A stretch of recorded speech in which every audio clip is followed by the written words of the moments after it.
Town hall Jagdalpur में रविवार दोपहर 2:30 बजे युवा मंच चौगोट कार्यक्रम का आयोजन किया गया। कार्यक्रम में बस्तर के 7 जिलों से युवा सम्मिलित हुए। कार्यक्रम में मुख्य अतिथि के रूप में पूर्व मुख्यमंत्री भूपेश बघेल, एनएसयूआई के राष्ट्रीय अध्यक्ष वरुण चौधरी, पीसीसी चीफ दीपक बैज सहित अन्य कांग्रेस नेता और पदाधिकारी शामिल हुए।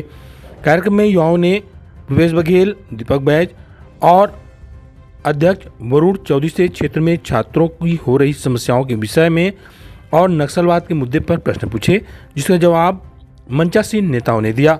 एनएसयूआई छात्र के सवाल पर पूर्व मुख्यमंत्री भूपेश बघेल ने बीजेपी सरकार से लड़ने के उपाय बताते हुए कहा कि बीजेपी सरकार डरपोक सरकार है।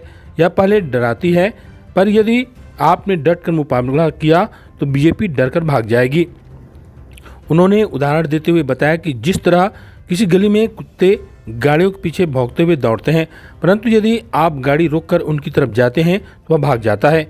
भूपेश बघेल ने कहा कि युवा देश के भविष्य हैं, वह देश और प्रदेश में न्याय के लिए संघर्ष करने के लिए तत्पर रहे, तभी देश की स्थिति सुधर पाएगी। अध्यक्ष आए थे और छात्रों के बीच में संवाद कार्यक्रम था और छात्रों ने बहुत सारे ऐसे सवाल पूछे जो छात्र हित में थे।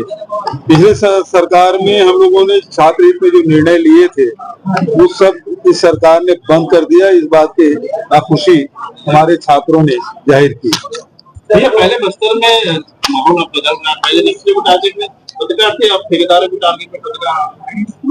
ये बेहद दुर्भाग्यजनक बात है कि यहाँ के पत्रकार हमेशा अपनी जान जोखिम में डालकर पत्रकारिता करते रहे और अभी आपने देखा किस प्रकार से रेत माफिया के खिलाफ आपके बस्तर के पत्रकारों ने आवाज उठाई तो जेल में भेज दिया गया। एक पत्रकार ने ठेकेदार के खिलाफ आवाज उठाई तो भ्रष्टाचार का मामला उठाया तो हमेशा के लिए मुंह बंद कर दिया गया। बेहद दुर्भाग्यजनक है और इसमें राजनीतिक रोटी सेकने की कोशिश भारतीय जनता पार्टी और सत्ताधारी दल के लोग कर रहे हैं। बेहद दुर्भाग्यजनक है। सरकार को ये चाहिए था उस पत्रकार को यदि सही में श्रद्धांजलि देनी है तो कम से कम ठेकेदार के अवैध निर्माण को तो आपने तोड़ दिया, लेकिन उस अधिकारी को जिन्होंने गलत बिलिंग की, सड़क बना नहीं और 90% भुगतान कर दिया, उसकी जांच की घोषणा करके और उसे जेल के पीछे भेज दिया, वो हुआ नहीं। तो ये सरकार है वो भ्रष्ट अधिकारियों को संरक्षण देके, ठेकेदारों को संरक्षण देके ये आम नागरिक हटाना चाहती है। आखिर उस ठेकेदार की इतनी हिम्मत कैसे हुई कि पत्रकार की हत्या कर दे?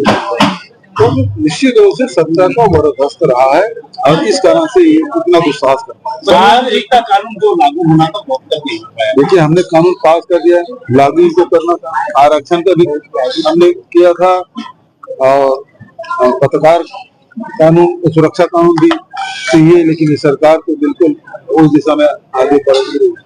7 ठिकानों पर एक साथ ईडी की कार्रवाई, 7 ठिकानों पर एक साथ ईडी 28 दिसंबर को, इसको कैसे देखते हैं? देखिए ये शराब घोटाला पिछले 3 साल से जांच कर रहा है ना, अभी तक फाइनल हुआ नहीं उनका। सुप्रीम कोर्ट ने खारिज कर दिया था, एसीबी में एफआईआर दर्ज कर ली, लेकिन कभी लखनऊ के यहाँ छापा नहीं डाले थे।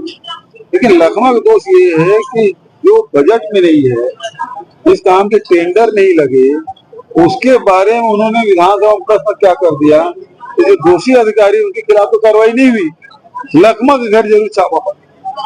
बस्तर में एंटी नक्सल ऑपरेशन जो है वो पिछले 1 सालों में काफी सफल रहा है। नक्सली बैकफुट पर है, 2026 मार्च में सब कुछ क्लीन हो जाएगा।